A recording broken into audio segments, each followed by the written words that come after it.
As I was reading through the passage in 1 Peter chapter 1, starting verse 13 this week, I was really struck actually by this concept of love. Now, we have all kinds of ideas. What is love? What constitutes love? I grew up with the Beatles. They said all you need is love. And we have a lot of Christians who are consumed by this and just believe that love in and of itself is the only part of our faith that matters. But is that really true? Well, I think Peter's going to tell us in this passage that love is important, but it's sort of the end product. It's not the beginning point of a different process for us as Christians. So we already know, we saw, for example, he said at the beginning that it's by God's grace that we're living as exiles with hope, right? We're foreigners, we're strangers in this land, but we live with this abiding hope. And because we have this knowledge of hope that ties to God the Father, God the Son, and God the Spirit, he says, therefore, prepare your mind. He says, be sober-minded. Set your mind on hope. And so that's the first step in this chain. He said, once we have this knowledge, then prepare the mind, right? Then he says, once you've prepared your mind, then obey the Father. That's the second thing that's going to happen in this process. So we're going to obey the Father. He says, don't conform to the world. Be holy as God is holy.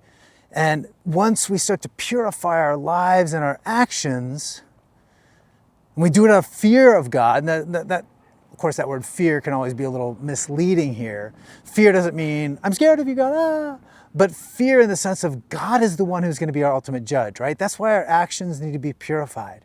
We need to obey God because he is going to be our ultimate judge, not the world, not the criticism of the world. Think about this context again. The church is under persecution, and I'm sure they're tempted to compromise. But he says, look, don't fear them. They could take away your inheritance. They could take your family. They could take away everything. But don't fear them. Fear the God who is ultimate judge over all things. And eventually he'll be their judge too. And then once you've purified your mind and once you've purified your actions, he says this, now purify your love for one another.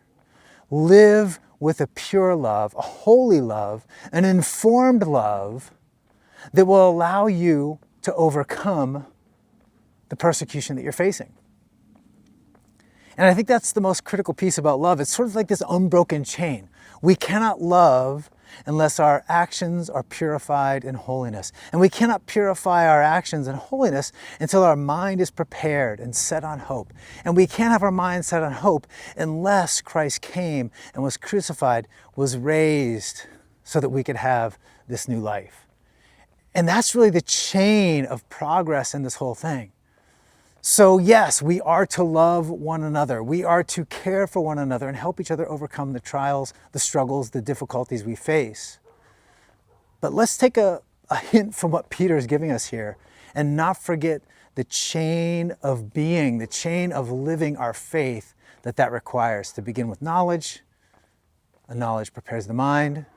Knowledge shapes our actions and holiness, and then we'll love and faithfulness. And I hope that's an encouragement this week to take action, to live it out, but to start in the right place so that our love is not misplaced.